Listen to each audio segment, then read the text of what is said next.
Hola, hola amigos de Dónde Vivir en Miami Real Estate. Nuevo podcast, una nueva semana. Estaremos aquí llevándote como siempre la información real, la información cierta, la información transparente, diciéndote lo bueno, lo malo y no tan malo del real estate para que tú entiendas cómo está funcionando el mercado en los Estados Unidos. Puedas invertir, puedas comprar, vender, rentar, porque esta información nosotros estamos toda la semana recopilando todos aquellos estudios que estamos viendo, todos aquellos artículos, todos aquellos números interesantes que nosotros sabemos que te pueden servir a ti para tomar la mejor decisión e incluso para buscar la mejor asesoría. ¿Por qué? Porque las redes están llenas de cualquier cantidad de números. Podemos ver números que son o muy alarmantes o también podemos ver números que no te muestran en realidad, simplemente te quieren vender. Pero lo que nosotros traemos son esas dos caras de la moneda, desde lo que podría ser alarmante y revisarlo desde un punto de vista objetivo hasta aquellos argumentos de venta que pueden ser ciertos y te pueden ayudar a ti a acercarte a ese sueño. Como siempre, mi persona, Gabriel Peroso, estoy acompañado con mi amiga y socia Jenixa Molina. Venimos a traerle esa información. No dejes, por favor, de darle like, de suscribirte a nuestro canal para que no te pierdas nada, de comentar si tienes alguna duda y, por supuesto, compartir si sabes de alguien que le puede interesar toda esta información.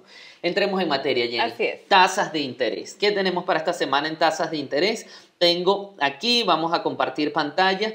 Estamos viendo ahora en pantalla lo que fueron las tasas de interés. 7.81, nuevo récord de los últimos 20 años. Seguimos con las tasas de interés creciendo, sí, subiendo, escalando, afectando muchísimo lo que tiene que ver con la asequibilidad de la vivienda. Recordemos que de los tres factores, precio, ingreso y deudas, y el tercer factor, tasas de interés, para que tú puedas comprar una casa, la tasa de interés está dándole muy duro a la posibilidad de que la gente se acerque a su sueño. La pregunta forzada, ¿qué pasó? ¿Qué pasó esta semana? ¿Por qué tenemos esas tasas de interés tan altas? ¿Por qué sigue subiendo si la Fed paró la subida? Básicamente lo que tenemos es esto que vemos aquí. Vamos a ponerlo en español de ser posible. Vamos a ver aquí los reportes del mercado laboral. Básicamente lo que dice, vamos a ver aquí, última hora, la economía estadounidense añade 336.000 puestos de trabajo en septiembre por encima de las expectativas de 170.000. La tasa de desempleo se mantuvo en 3.8. La economía estadounidense ha creado puestos de trabajo durante 39 meses consecutivos. ¿Qué pasa? La Reserva Federal, como dice aquí, ¿qué va a hacer ahora? La Reserva Federal quiere que el mercado laboral se desacelere. ¿Por qué? Porque es una manera de controlar la inflación. Mientras más puestos de trabajo, mientras más posibilidad de estar empleado, más dinero sigue corriendo en la calle, hay más poder adquisitivo. Al haber más poder adquisitivo, necesariamente los precios pueden subir. Claro, tú asumes desde la perspectiva que si hay más puestos de empleo, se supone que la economía está floreciendo y debería ser positivo para todo el mercado, pero ya vemos que a nosotros nos perjudican las tasas de interés. Es correcto. Porque se espera que la Fed vaya a subir. Justamente ahora nuevamente vemos en pantalla cómo tenemos las probabilidades de aumento de las tasas de la Fed para la próxima reunión. Recuerden que la Fed no sube las tasas hipotecarias, sino sube las tasas de préstamos entre bancos, y al hacer el dinero más costoso para los bancos necesitan cobrar tasas de interés más elevadas. Es una explicación muy sencilla, pero básicamente eso es lo que ocurre. Es un poco más complejo en el fondo porque tienen que ver también los bonos del Tesoro a 10 años, pero en general podríamos describirlo así, tan sencillo como eso.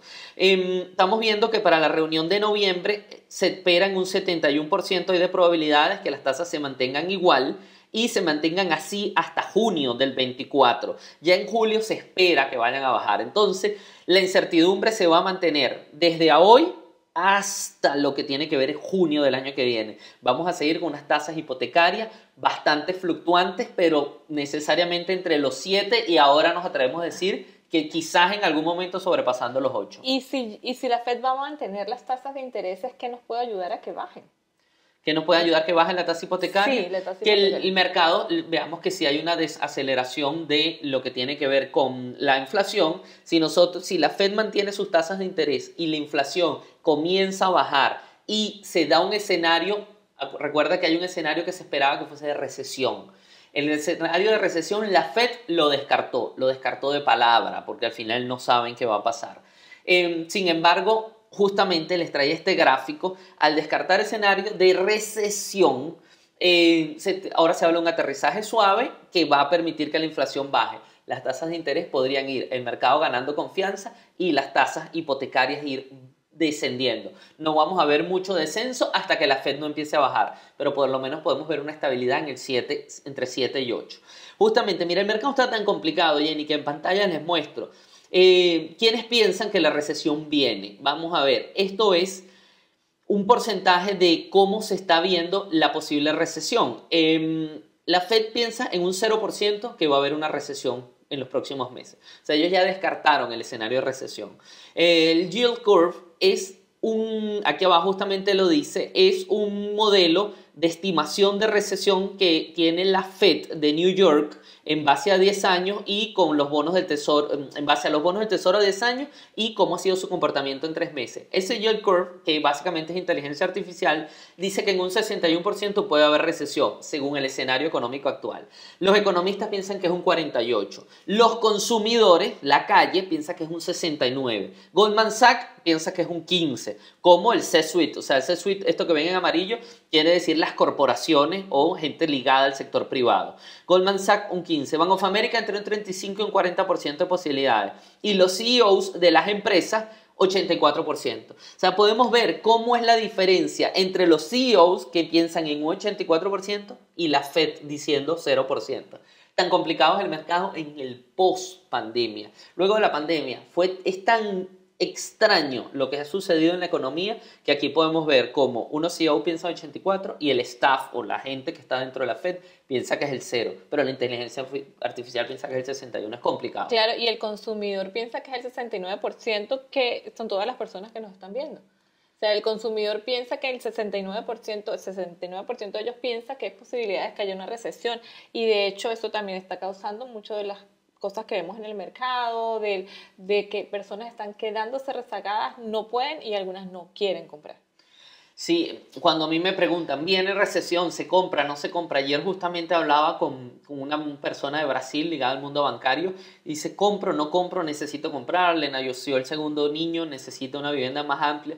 Le digo, ¿compra o no compra? Prepárate. O sea, no sé si compras o no compras, pero está preparado. O sea, es un momento de alerta, es un momento donde si tú vas a tener la necesidad de comprar o de vender o de hacer cualquier movimiento inmobiliario, prepárate, busca la asesoría, ten tus estados financieros como deben estar, baja tus deudas, o sea, siempre está, o si quieres vender la casa, es o no es el momento, ten la casa en el punto de poderla vender y está muy preparado, porque tienes que estar casi que todos los meses revisando si es un buen momento, porque puedes entrar. ¿Qué pasa? Vamos a ver justamente cuando decías tú que dice la calle, aquí tenemos un artículo de Redfin sobre la actualización del mercado inmobiliario y dice, los nuevos listados se mantienen mientras las tasas hipotecarias se disparan hacia el 8%.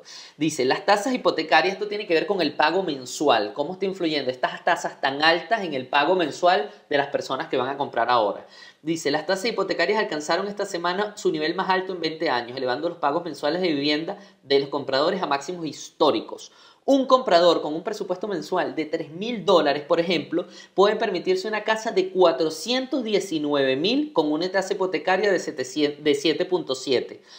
¿Qué pasó? Bajó en $38,000 el poder adquisitivo respecto a hace un mes, porque podían comprar una casa de $457,000. O sea que las tasas han subido un 1%, baja tu poder de compra en $38,000 en este caso. Aquí justamente tenemos este gráfico que es genial de Redfin, si tienen oportunidad y pueden verlo, es más o menos a cuánto tú calificas. Por ponerte un ejemplo, yo califico un pago de $3,000. Si yo califico un pago de $3,000, tengo que ponerme aquí y ver qué tasa hay hoy en día. Si me califico para un pago de $3,000 y la tasa está al 7.80, me la está ofreciendo el banco, me paro aquí y digo, puedo comprar una casa de $415,000. Evidentemente, esto es solo lo que tiene que ver con mortgage, no estamos viendo insurance, no estamos viendo asociación, no estamos viendo todos aquellos pagos adicionales que forman parte de ese pago. Pero básicamente vean cómo baja la capacidad de compra. ¿Por qué? Porque si las tasas de interés estuviesen, vamos a hablar, en 5%, como las vimos hace el año pasado,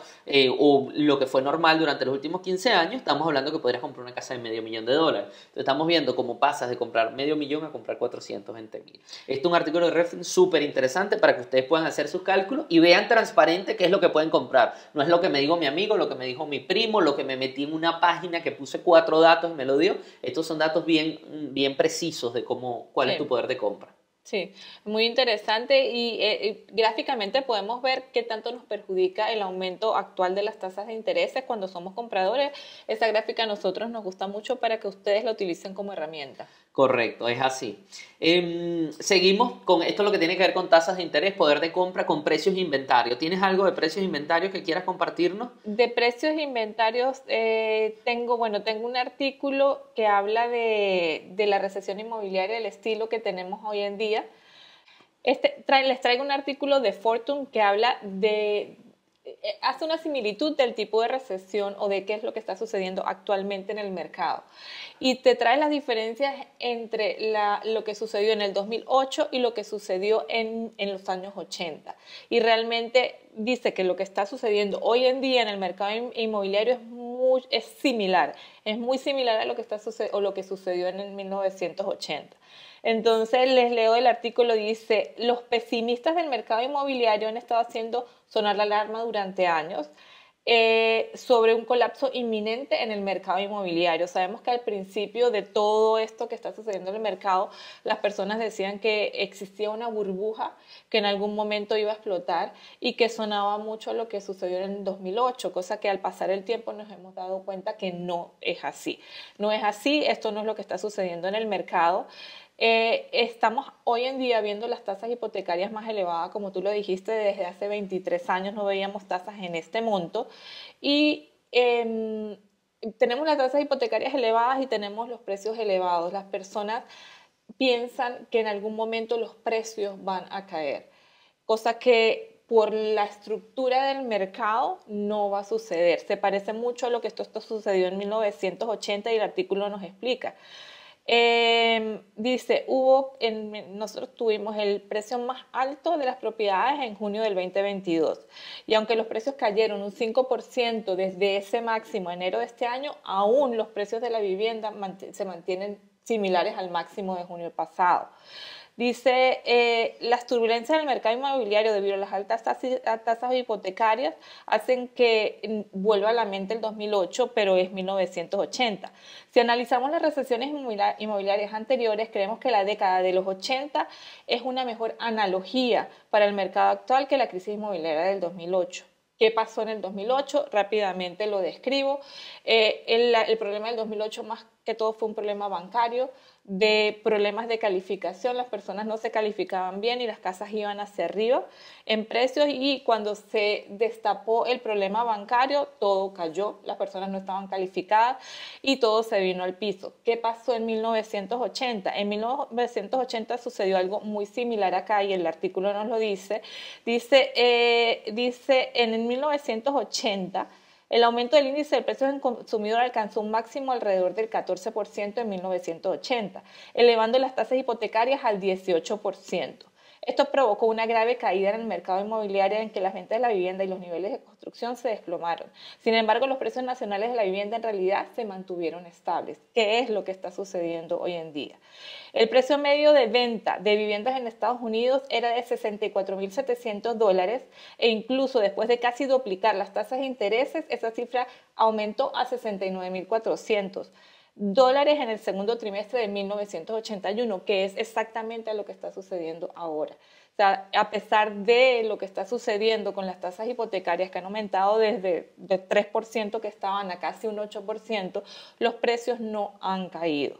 ¿Cuáles son las razones? Ok, las razones son, número uno, la demografía. ¿Qué pasa con la demografía? En los 80 existió el boom de los baby boomers, que ellos compraban las propiedades, eran las personas que entraron al mercado comprando las propiedades y hizo que la demanda existiera, por lo cual los precios no bajaron. Hoy en día, ¿qué está pasando? Los artículos y las estadísticas dicen que el lugar de los baby boomers lo tomaron los millennials. Entonces, la demanda no ha caído. Y por eso hacen que los precios se mantengan. Esa es una de las razones que han hecho que los precios no caigan y adicionalmente la escasez en la demanda. la escasez en la oferta. La oferta de las propiedades sigue siendo bastante limitada por todo lo que hemos hablado en nuestros podcasts anteriores.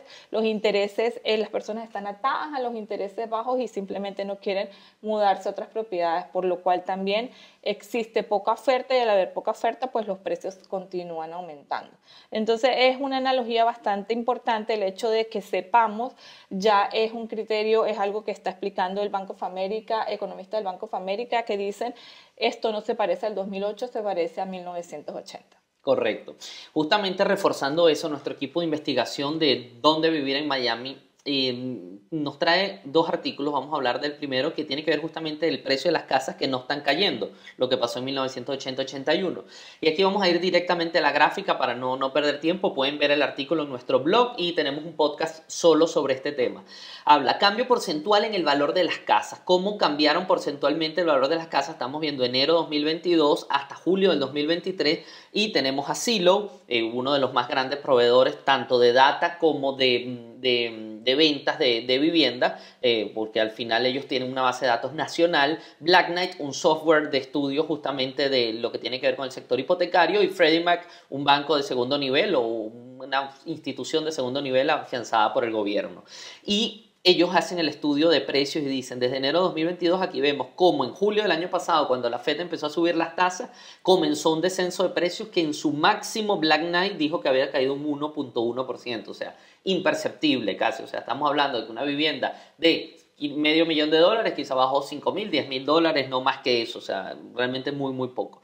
Y luego vemos cómo a partir de enero, según esto, o a partir de marzo, empezaron a subir, o sea, básicamente esa esperanza de que los precios iban a caer no existió. ¿Por qué? Por muy poca oferta. Ya vamos a ver poca oferta. ¿Qué pasa en la calle? ¿Qué están pensando los estadounidenses en la calle? Interesante. Aquí podemos ver como en enero pensaba el 37% que los precios iban a caer y al sol de hoy están hablando solo el 26%. O sea, ya el 10% piensa que los precios no van a caer, 10% menos, ya es el 26%, el 70 y tanto por ciento entendió la realidad del mercado. ¿Cuál es la realidad del mercado? Si no hay casa, los precios no van a caer, por eso debes prepararte, por eso debes tomar acción, por eso debes, si necesitas hacer alguna pregunta, comentarnos, agendar una cita con nosotros en los links debajo de este video, ver nuestro curso, pero siempre tomar acción, porque ya están viendo cómo está cambiando la matriz de opinión. Si vemos cómo arranca este artículo, es súper interesante. Nuestro equipo pone, durante el cuarto trimestre del año pasado, algunos expertos de la vivienda proyectaron que los precios de las casas se desplomarían.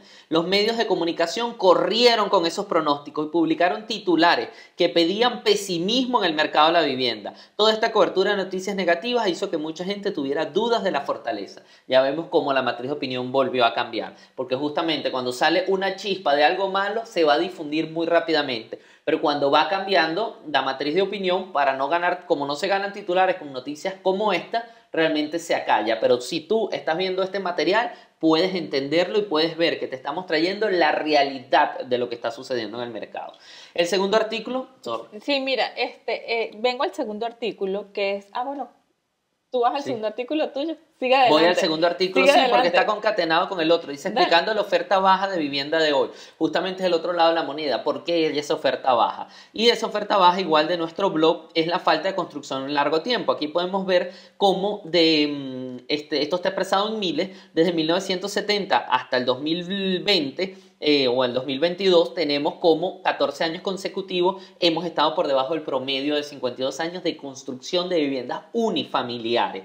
Eso quiere decir que ahorita es que estamos llegando al promedio, o sea, después de la crisis hubo tanta construcción que las constructoras temían que esos inventarios se quedaron fríos y empezaron a ser mucho más conservadores en la construcción. Y en estos momentos este déficit de inventario que ha habido durante los últimos 14 años se sintió cuando bajaron las tasas de interés, todo el mundo corrió a comprar vivienda, los constructores se vieron con muy poco inventario y justamente ahorita están tratando de recuperar ese terreno. Esa es razón una porque hay baja oferta en el mercado. Luego el efecto de compartimiento de las tasas hipotecarias. Esto está genial, que nuestro equipo pudo determinar ¿qué porcentaje de tasas de interés tienen las personas? El 26% tienen tasas más bajas del 3%, perdón. 26% tienen tasas bajo el 3%. 44% va entre el 3 y el 4%. 20% entre el 4 y el 5%. Y entre 5 y el 6% ya un 5%. Esto quiere decir que el 70% de las tasas hipotecarias están por debajo del 4%. Si tú tienes una tasa del 4% y hoy estamos tocando un 8%, es casi imposible que tú salgas a vender esa casa si quieres venderla para comprar otra. Así tú te tengas que mudar, así te nazca un nuevo hijo, vas a buscar la posibilidad porque tu pago mensual, como viste, va a aumentar quizás en $1,000, en $1,500 y sería una estupidez dejar una tasa de interés tan baja. Ojo, pueden haber créditos asumibles. Hay un podcast completo sobre esto que lo pueden ver con nuestro mortgage broker Álvaro Montiel, en el cual se habla de los préstamos asumibles, que podría ser una opción para aquellos que califiquen. Son pocos los casos, pero es la posibilidad de que tú puedas vender o comprar una casa asumiendo el crédito de la otra persona, o sea, entrando como titular del crédito de la otra persona, y te van a dejar esa tasa de interés. No es para todos los casos, pero podría ser una genial opción. Ve el podcast, lo dejamos etiquetado aquí. Y la tercera opción por la cual la oferta está baja, esto es interesante, Jenny, los propietarios permanecen en sus casas por más de 9 años. Resulta que hasta la crisis del 2009, los propietarios en promedio permanecen en sus casas 6.1 años.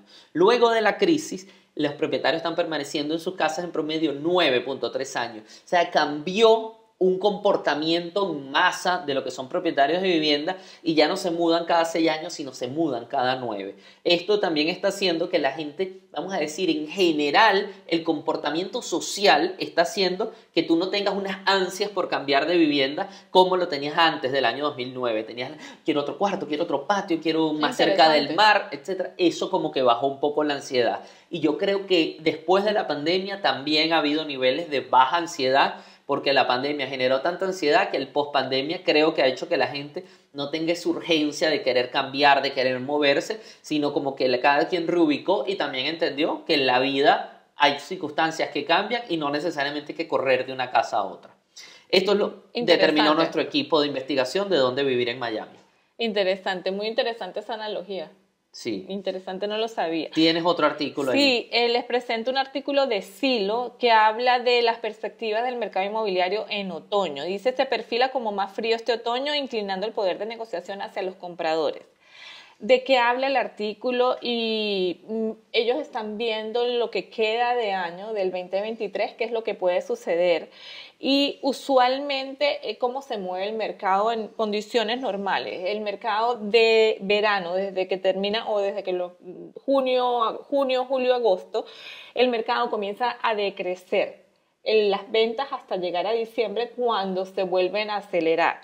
Y todos son factores estacionales, la llegada del invierno y de la nieve hace que todo el mundo se ponga más lento, o el comienzo de la clase de los niños. Dice, el artículo habla de que en este año en particular creen que el mercado se va a enfriar más de lo normal debido al aumento de las tasas de intereses, y ponen en perspectiva qué es lo que va a suceder o qué beneficios le trae a los compradores y qué beneficios le trae a los vendedores. Entonces, los vendedores siguen cortando. Es interesante saber aquí a nivel nacional. Dice que la porción semanal de listados con un recorte de precios aumentó a finales de verano hasta llegar a un 9.2%. En el 2019, si lo comparamos con el 2019, el mismo tiempo el recorte de precios estaba en un 7.9%. Entonces, los vendedores siguen recortando y se espera que en lo que quede de año, debido a que el mercado se va a poner más frío, existan mayores recortes en los precios. No es un porcentaje elevado, estamos hablando de un 9.2%, pero viniendo de un mercado en que todos los productos estaban sobrepagados, es una buena noticia para los compradores, y también te ayuda a, como vendedor, saber el mercado. Si tienes que vender tu propiedad, saber al mercado que tú estás saliendo, que puede ser quizás que te toque que negociar el precio. Adicionalmente, estos gráficos están muy interesantes. Este gráfico nos muestra la porción del listing que tuvo recorte de precios, y vemos que aquí en el 2023 en Miami, en el área de Miami, Florida, tenemos 6.9%. Si comparamos en el 2022 hubo 7.9%. En mi experiencia, estos 2 años quizás el recorte de precios se tiene que mirar diferente porque en el 2022 sabemos que los listings salían al mercado con un valor superior al que realmente tenían. Entonces el recorte de precios sí era una porción mayor debido a que estaban en un precio elevado, los precios eran muy altos. Adicionalmente, aquí en este siguiente gráfico nos muestran cómo funcionan los nuevos listings, qué están pasando con los nuevos listings, y vemos que aquí en el 2023 tenemos 2.055 listings. Si yo busco la línea del 2024 está muy parecida, perdón, del 2022. Un momentito para montarme aquí. En el 2022 debería estar, las líneas es muy similar, Claro. las líneas están tan montadas que no se puede ver, pero realmente alrededor de 2.000 listings son los nuevos listings que están saliendo al mercado. Este gráfico me muestra el cambio year over year y vemos que para octubre del 2023 tengo menos 3.7 en porcentaje de listing a nivel nacional, es decir que tenemos mucho menos productos a la venta. Adicionalmente, este otro gráfico me parece también súper interesante, que es lo que me muestra qué es el inventario. ¿Qué está sucediendo? Que listings sabemos que estamos similares, 2022 y 2023, pero ¿qué está pasando con el inventario? Exactamente lo mismo, están similares. Tenemos en el 2023, en el área de Miami, aproximadamente 25.000 listings y en el 2022 tenía 25.000 listings. Exactamente el mismo número. Entonces, ¿por qué está pasando esto? Me está hablando, dice, la causa más probable del retroceso de la demanda, porque el hecho quiere decir que la demanda, dice, la causa más probable del retroceso de la demanda a finales de verano es la misma fuerza que ha estado en el asiento del conductor durante más de un año, las tasas de interés. Lo que hemos hablado, las tasas de interés es lo que ha hecho que esto del acelere que tenía de precios se haya frenado. Y a pesar de que los intereses suben, se mantenga exactamente el mismo precio. Las altas tasas hipotecarias han llevado los presupuestos de muchos compradores al límite. En total, el capital mensual y los intereses para comprar una casa típica ha aumentado un 122% en los últimos 3 años. Así que los compradores tienen sobradas razones para ponerse ahora mismo a comprar. Esta oración me pareció, tú sabes, bastante importante mencionarla.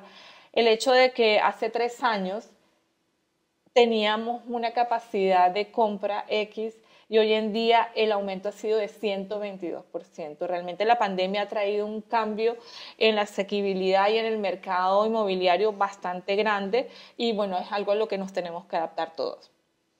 ¿Qué significa esto? Para los compradores decididos con suficiente espacio en el presupuesto para adaptarse al reciente aumento en las tasas hipotecarias, este otoño parece ser una oportunidad más o un punto óptimo para comprar. ¿Por qué? Porque puedes negociar los precios, vemos que hay mayor recorte y al haber menos compradores también no te vas a encontrar con 3 o 4 ofertas, tú puedes ser la única persona interesada en la propiedad y eso va a hacer que puedas negociar. Para los vendedores, este otoño puede ser un momento en el que te vas a lamentar de no haber vendido antes. Claro. Entonces, realmente, en resumen, mi consejo es, si eres vendedor, tienes que estar muy bien acompañado. Si necesitas vender tu propiedad, tienes que estar al lado de una persona que te diga exactamente cómo se está moviendo el mercado para que tú entres con esa propiedad en el precio indicado y la puedas vender en el valor del mercado en un tiempo bastante rápido. Ese es para los vendedores. Y para los compradores, este es un momento, nosotros, Gaby lo ha dicho, es informarlos. Lo que queremos es informarles de una manera transparente. Y aunque suene a empujar venta lo que les voy a decir, es la realidad. Este es un momento, si tú eres comprador y como lo dice el artículo, tienes un presupuesto para poder comprar, realmente es el momento porque no te vas a encontrar con una guerra de ofertas y puedes negociar precios. Sí, sí, es correcto. Como le digo, es estar preparado, es un tema de estar preparado y hacer los toques necesarios. O sea, a ver, me preparé, toco, que veo en el mercado, no conseguí, retrocedo, espero. Bien. O sea, es un tema ya, empieza un poco a jugar el tener una estrategia para lograrlo. Ya no es tan fácil como ir al supermercado y comprar leche, sino en generar una estrategia para que logre el objetivo y si es de invertir mucho más. Puede haber muchos productos de inversión que pueden ser interesantes en este momento. Está el tema comercial muy interesante en este momento. Estamos viendo como hay una afectación de lo que tiene que ver con los inmuebles comerciales, con los inmuebles de oficina, que es de revisar porque podría llegar a ser una oportunidad. En todo es estar preparado y revisar frecuentemente para ver si es el momento. Continúo, tengo un gráfico que quiero mostrar de justamente esa asequibilidad. Jenny, es un gráfico de Reventure y Reventure lo analiza muy bien. El gráfico, vamos a decir, el gráfico es un poco dramático, no muy, porque está muy spread, está muy, vamos a decir, muy abierto y entonces pareciera que es una caída gigante y una subida gigante. No es tan caída gigante y subida gigante, pero esto tiene que ver con el valor de la casa y el income anual promedio de las personas, o sea, el valor de la casa promedio según Case-Shiller y según el censo de los Estados Unidos, cuál es el income medio de un estadounidense promedio. Entonces, básicamente hace un estudio, aquí están viendo desde antes de 1960, más o menos desde el 50, hasta hoy, cómo es la cantidad de income que tú necesitas para poder comprar una casa promedio, o perdón, ¿cuál es la relación entre el precio de la casa respecto al income? ¿Cuántos incomes son el precio de una casa? Aquí estamos viendo que en este momento es de 4.51. O sea, necesitas, si tú ganas $100,000, o sea, el income promedio es $100,000, se necesitarían $451,000 respecto al precio de la casa.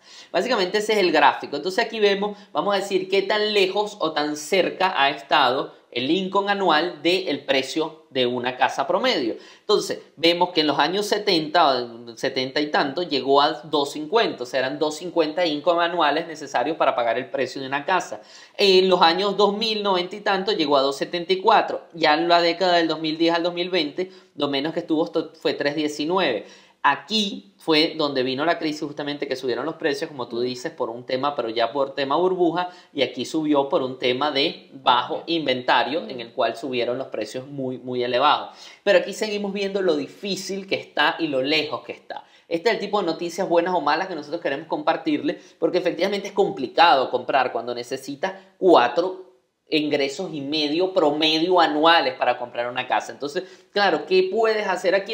Aquí es donde viene la estrategia. Aquí es donde viene, y si tengo 2 ingresos promedio anuales, porque está mamá y papá, pueden comprar, y si hay un hijo que tiene ingreso, ¿por qué no lo unimos? Y si abuelo también puede unir algún ingreso, ¿por qué no unimos abuelo, papá, mamá? O sea, es un tema de tú revisar qué estrategia puedes lograr para ir suavizando este tipo de información que se muestra dramática, que se muestra en rojo, que se muestra con un cuadro de este tamaño, pero que puede ser oportunidad para tú decir, es una estrategia para negociar, es una estrategia para unir una familia y poder comprar. Lo que no se perdona es que sigas pagando renta indiscriminadamente por muchísimo tiempo cuando puedes tener la oportunidad de comprar un hogar o invertir en un hogar. Y que realmente es muy común. O sea, nosotros sabemos que es muy común el hecho de que no solo sean papá y mamá, son papá y mamá y hijo, papá y mamá y abuelo, o papá y mamá y 2 hijos hemos visto nosotros y realmente funciona. Funciona, la idea aquí es que todos vayan al mismo foco, que es comprar una propiedad que los ayuda a hacer capital a todos en la casa. Correcto. Seguimos, no sé, ya creo que aquí estamos completos con precios e inventarios, ¿verdad? Sí. Tenemos noticias nacionales. ¿Vas a hablar algo del mercado de renta? Sí, voy a hablar algo del mercado de renta y es un artículo de Redfin. Redfin siempre nos trae actualización mensual del mercado de renta y ahora dice que los alquileres solicitados se redujeron en septiembre en medio de la creciente oferta de apartamentos. En resumen, dicen, los alquileres se están estabilizando después de haber subido en una montaña rusa durante la pandemia. El alquiler solicitado medio en Estados Unidos aumentó un 0.4% año tras año a $2,011 en septiembre. Entonces vemos realmente se ha mantenido muy similar el precio de la renta y dice los alquileres se han estancado porque el auge de la construcción de apartamentos en los últimos años ha inundado el mercado con la oferta, pero aún no han registrado una caída sustancial porque todavía hay demanda de alquileres, especialmente porque las tasas altas de hipotecarias mantienen a muchos posibles compradores y vendedores de viviendas al margen. Vemos a nivel nacional que esto es lo que está sucediendo con la renta y al nivel Miami está sucediendo exactamente lo mismo. Los precios de los alquileres no han bajado, sin embargo, sí se nota que los productos duran más tiempo en el mercado. Las personas no están cediendo en bajar los precios de las rentas, pero sí tienen concesiones y sobre todo los rental community, las personas que hacen negocios, montan negocios multifamiliares, están cediendo mucho más, dando meses gratis, 1 o 2 meses gratis, bajando la cantidad de depósitos, que esa es una de las características que tienen los rental community o los multifamily, y eso hace que las personas se sientan más atraídas a ir hacia ellos. Eso es lo que se está viendo ahorita, pero aún no vemos un descenso sustancial en el valor de las rentas de los apartamentos. Dice, el número de apartamentos nuevos que llegan al mercado continúa aumentando, pero la construcción ha comenzado a desacelerarse. Entonces, ¿qué sucede? Han llegado muchos apartamentos, pero el hecho de que la construcción se desacelere quiere decir que en los próximos meses no vamos a ver tantos apartamentos entrando al mercado. Correcto, sí, es un tema de estar bien pendiente. El mercado está caliente hasta en rentas en este momento. Claro, entonces si tú esperas que no quieres comprar, quieres continuar rentado, también este es un artículo que te trae a la palestra el hecho de que las rentas no han bajado y dudamos que bajen porque ya vemos que las personas o las grandes corporaciones que hacen multifamily simplemente están dejando de construir para no traer tanto inventario al mercado y de esa manera no bajen los precios. Sí, es así.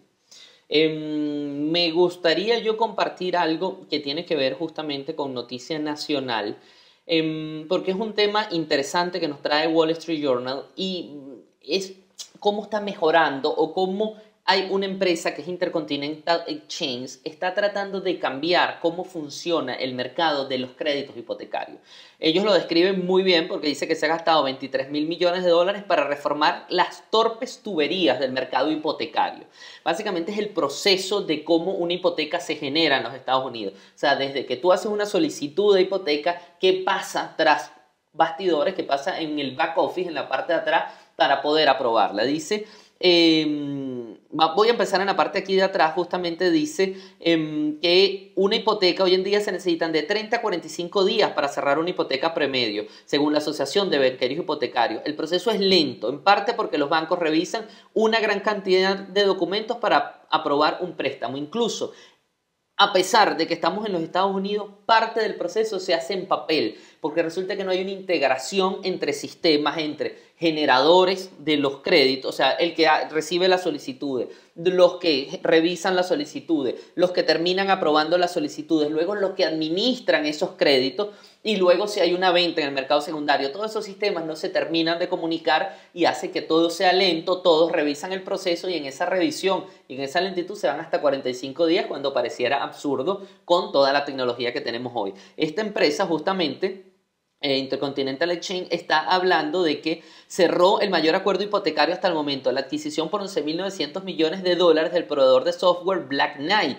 Una vez completado este acuerdo, ahora se poseen piezas críticas de tecnología para que utilizan cada paso de la vida útil de una hipoteca. Ellas han ido comprando las empresas de software que conectan uno con otro para generar un solo software que apruebe rápidamente un crédito. Dice, digamos que usted es comprador de vivienda. Cuando se reúne con un prestamista para obtener una hipoteca, el oficial de préstamo suele utilizar el software Ellie Mae, que ICE compró por 11.000 millones en el 2020. Cuando cierra la hipoteca, se registra en una base de datos gigantes llamada Mortgage Electronic Registration System, MERS, que esta empresa adquirió en 2016 y 2018. Su hipoteca también podría registrarse ante el gobierno del condado en un software que se llama Simplify, que esta empresa ICE lo compró en 2019. O sea, ellos han ido comprando cada uno de los software, han pasado los procesos de regulación en los Estados Unidos porque los están acusando de posible monopolio.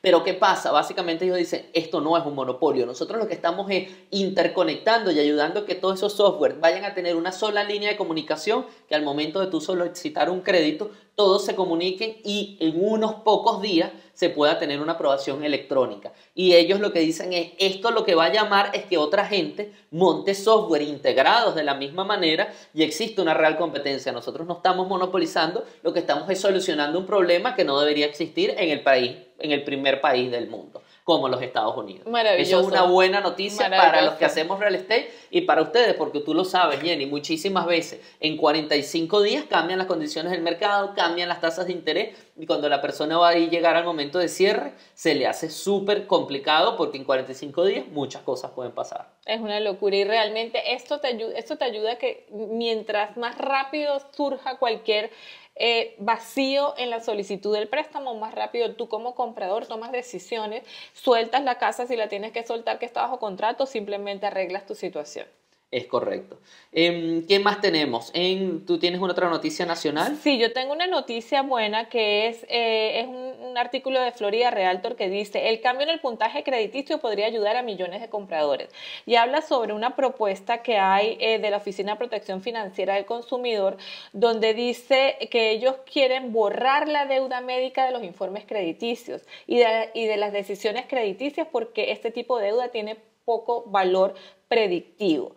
Dice, decenas de millones de hogares estadounidenses tienen deudas médicas en sus informes crediticios y sabemos que por experiencia muchas de esas reportes malos en el buró de crédito por deudas médicas te evitan la compra de una propiedad. Me pareció el porcentaje impresionante, no sabía que era tan alto y dice, el informe encontró que el 20% de los estadounidenses tienen deudas médicas, pero según investigaciones anteriores este tipo de deuda no refleja la justa capacidad de compra.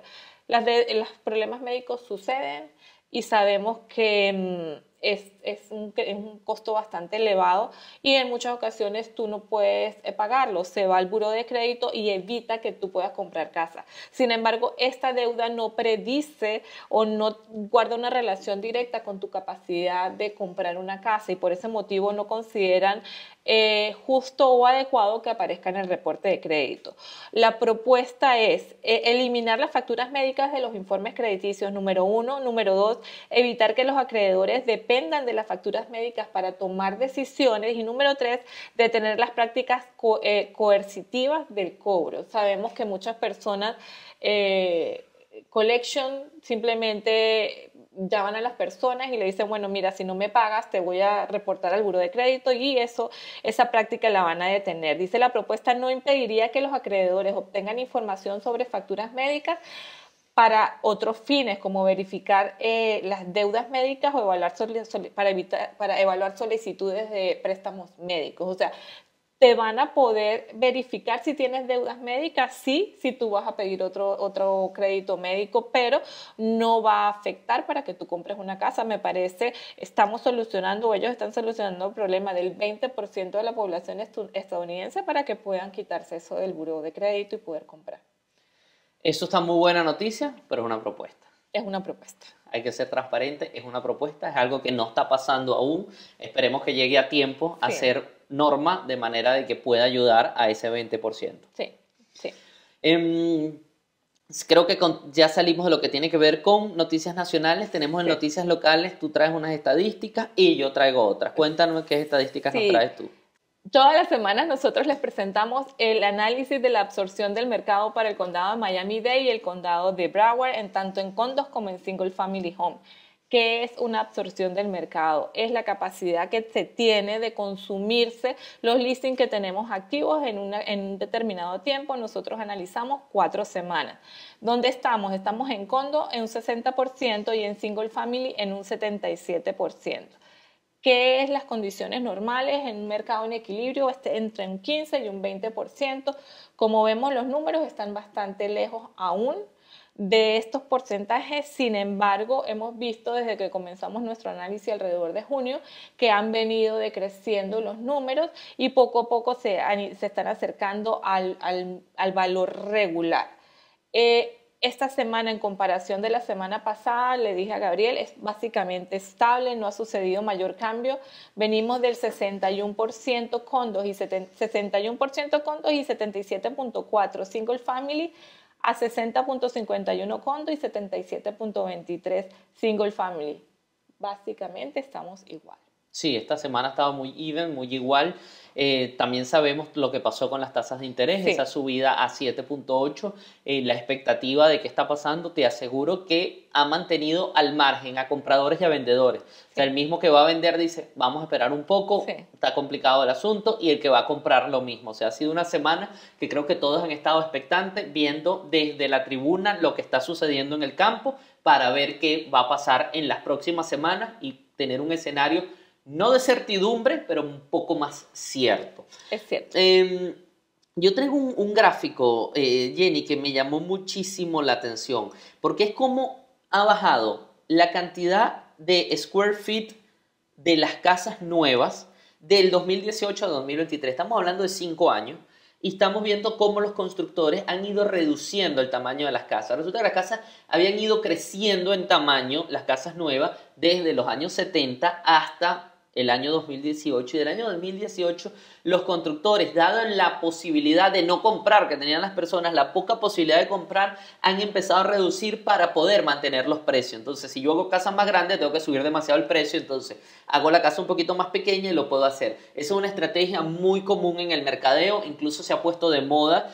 Hay un automercado que marcó cuáles eran los productos que estaban, como diciendo ellos, haciendo tricky, o sea, haciendo una trampa, un truco, porque eran aquellos automercados, porque ustedes lo saben, antes tú comprabas una bolsa de hielo tú ibas al automercado, quiero una bolsa de hielo, la bolsa de hielo vale $4, trae 20 libras de hielo. Hoy en día vale $4, pero trae 16. Entonces dices, el hielo no ha subido. No, evidentemente no ha subido, pero ha bajado la cantidad que se empaca. Eso es muy común y eso es lo que han hecho los constructores. Han hecho tricky para tú decir, es que las casas todavía valen $500,000, pero resulta que la sala es un poco más pequeña, la sala de baño es un poco más pequeña, quitaron la bañadera y dejaron una ducha y quizás tú no te estás dando cuenta de manera consciente.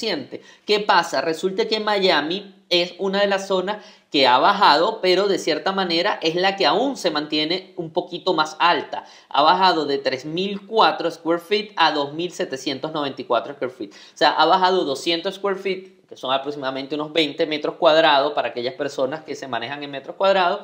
Sin embargo, si lo ven aquí, es una de las que se mantiene de 3.000 a 2.700. Hay unas que están un poquito más grandes, pero técnicamente sigue estando entre las más grandes de todos los Estados Unidos. Vemos algunas ciudades como Seattle, que bajó a 2.200, de 2.700, y ahí podemos ver cómo ha funcionado eso. Pero es interesante la gráfica justamente para ver. Muchas veces no te dejes engañar de decir, es que la casa vale lo mismo que en el 2020, sino que puede que sea el mismo valor o un valor parecido, pero tiene menos metros cuadrados, claro, o menos square feet. Y si lo vemos en porcentaje, la reducción en tamaño es de un 10%. O sea, hay una reducción, pero no es tan radical como la que tú acabaste de mencionar, que es considerable, son 500 pies.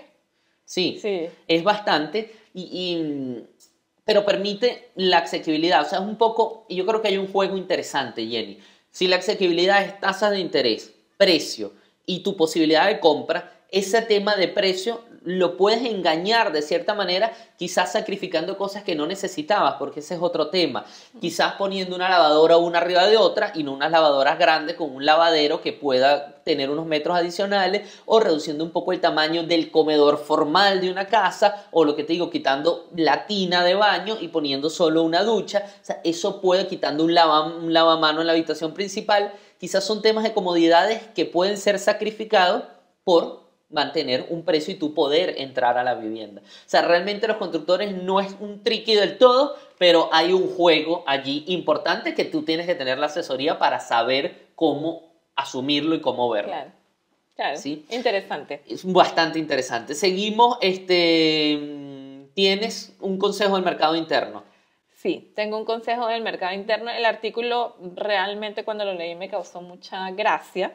El título que dice, el 59% de los compradores de vivienda recientes dicen que comprar una casa es más estresante que tener citas. Y esta gráfica, me vengo directamente a ella, dice que la encuesta es, ¿qué consideras que es más estresante, comprar una casa o comprar un carro? Y las opciones eran comprar una casa o comprar un carro, enseñar al hijo a ir al baño, hacer citas, entrar al college, planear una boda, tener un nuevo trabajo y o divorciarse.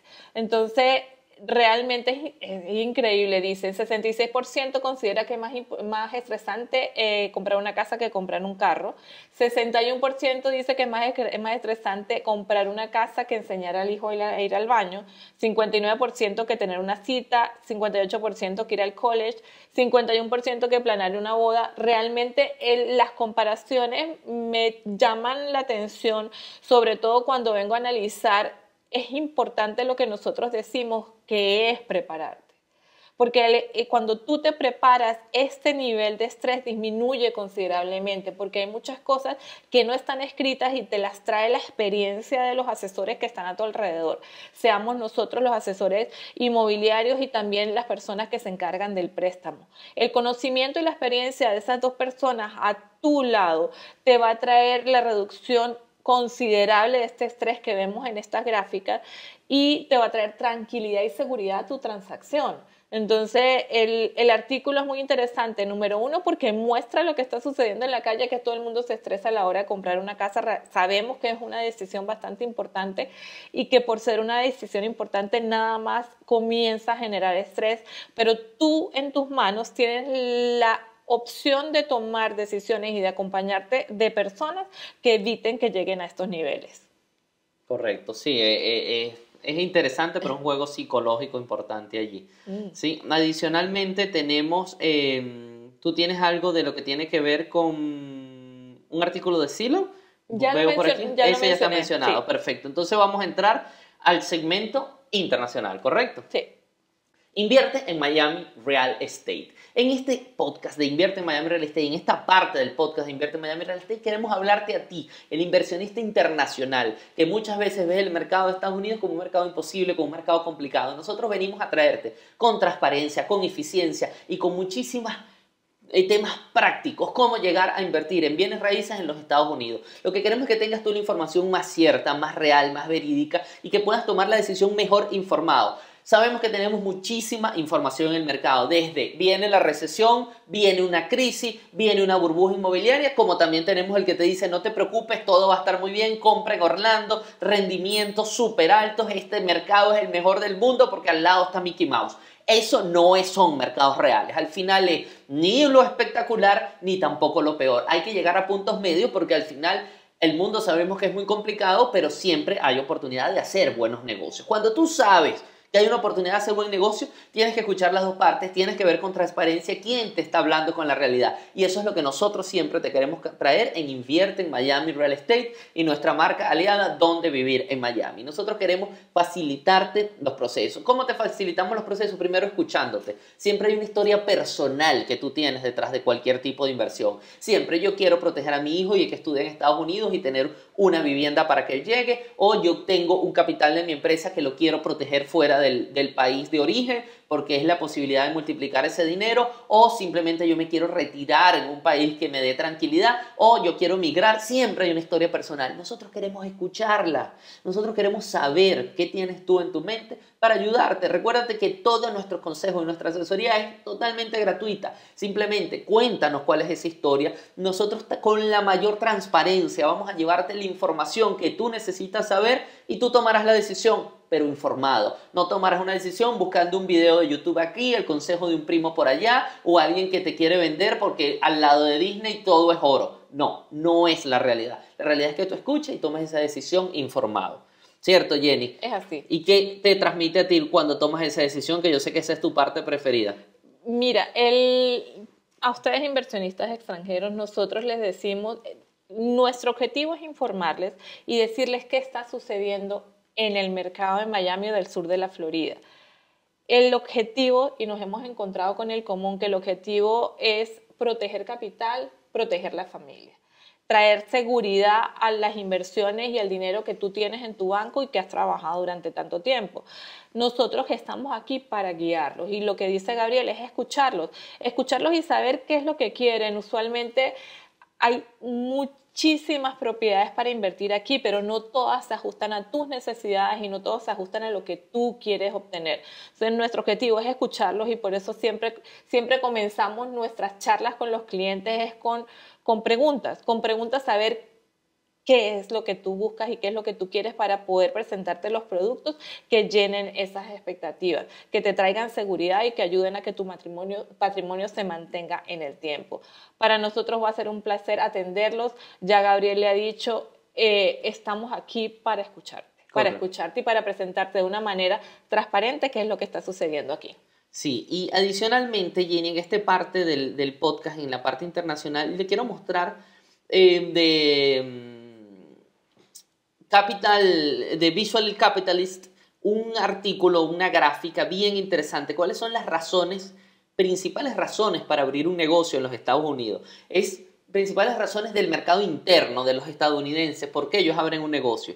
Y me llamó la atención porque las posibilidades o los más populares son horarios flexibles, grandes ingresos, balance entre familia y trabajo, tener o llevar un negocio familiar, las familias y el modelo de familia y de amigos, incentivar buenas ideas o no consigo otro trabajo y entonces abro mi propio negocio.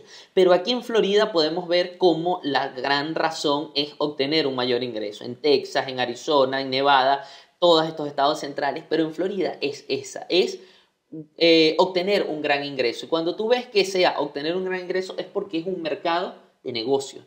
Es un mercado donde todos estamos enfocados en que es una tierra de oportunidades. Estamos hablando de que el presupuesto aproximado del estado de Florida, la economía aproximada del estado de la Florida es más de $1 trillón. O sea, hay $1 trillón rondando alrededor de tu propiedad.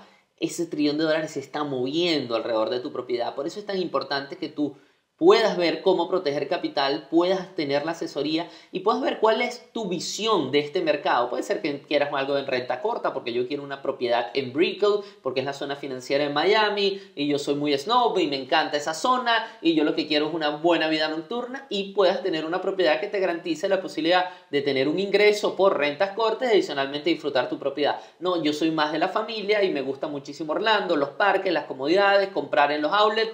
Puedes también tener una propiedad de renta corta. No, yo quiero algo más seguro. Puedes comprar una propiedad en una muy buena zona residencial, rentarla y obtener esa rentabilidad en una renta larga. O puedes ver si es un tema comercial o puedes ver si es un tema de inmigración. Puedes tener muchas posibilidades. Lo que sí es que el mercado interno está enfocado en obtener ingresos. Lo más seguro es que tú, haciéndolo de forma inteligente, vayas a obtener ingresos. ¿Por qué? Porque en los Estados Unidos el tema de obtener ingresos es la columna transversal de todas las operaciones que se hacen, inclusive las que nosotros llevamos a cabo. Eso es lo que sucede en el estado de la Florida. Si tú estás viendo este podcast en Invierte en Miami Real Estate, muchísimas gracias. No dejes de compartir, de darle like, de suscribirte a cualquiera de nuestros canales y comentar si tienes alguna duda. Y si quieres seguir viendo este podcast en lo que tiene que ver con el mercado interno, continúa Dónde Vivir en Miami. A partir de este punto vas a ver todo lo que tiene que ver con tasas de interés, precios de inventarios, oportunidades y muchas cosas más. A los que nos están viendo en Dónde Vivir en Miami Real Estate, gracias. Muchísimas gracias. Nuestros videos cada vez tienen más vistas. Sabemos que te estamos ayudando a ti con esta información real, esta información clara, esta información precisa, a que tú tomes decisiones. Con el hecho nada más de que tú tengas la información, ya nosotros nos sentimos total y completamente recompensado. Porque esta información, Jenny, tú lo sabes, es la que nosotros leemos todos los días. Es con la que nos levantamos, es la que nos comemos, es con la que asesoramos a nuestros clientes, es nuestro alimento cerebral, es nuestro alimento de vida, es nuestra energía. Si la podemos compartir con ustedes en 1 hora diaria a la semana, nada nos cuesta hacerlo. Y por eso lo hacemos, porque sabemos que podemos cambiar tu vida, podemos cambiar tus decisiones si lo hacemos de la manera correcta, sin alarmismo y sin demasiado optimismo, pensando que todo es Disneyland y que todo es perfecto y maravilloso. No todo es perfecto y maravilloso, pero no todo se está cayendo. Es tu oportunidad, es tu manera de ver el mercado lo que puede cambiar la decisión y la que puede hacer que esa decisión sea exitosa. Algunas palabras de cierre, Jenny. Contáctenos. Nosotros estamos aquí para responder sus preguntas y estamos aquí simplemente a un clic. Están los links de nuestro WhatsApp, el link para hacer una cita. Pueden hacer una cita con Gabriel y conmigo y con mucho gusto responderemos a sus preguntas. Muchísimas gracias a todos los que nos ven y recuerda, Dónde Vivir en Miami Real Estate, porque tú puedes. Que tengas excelente día.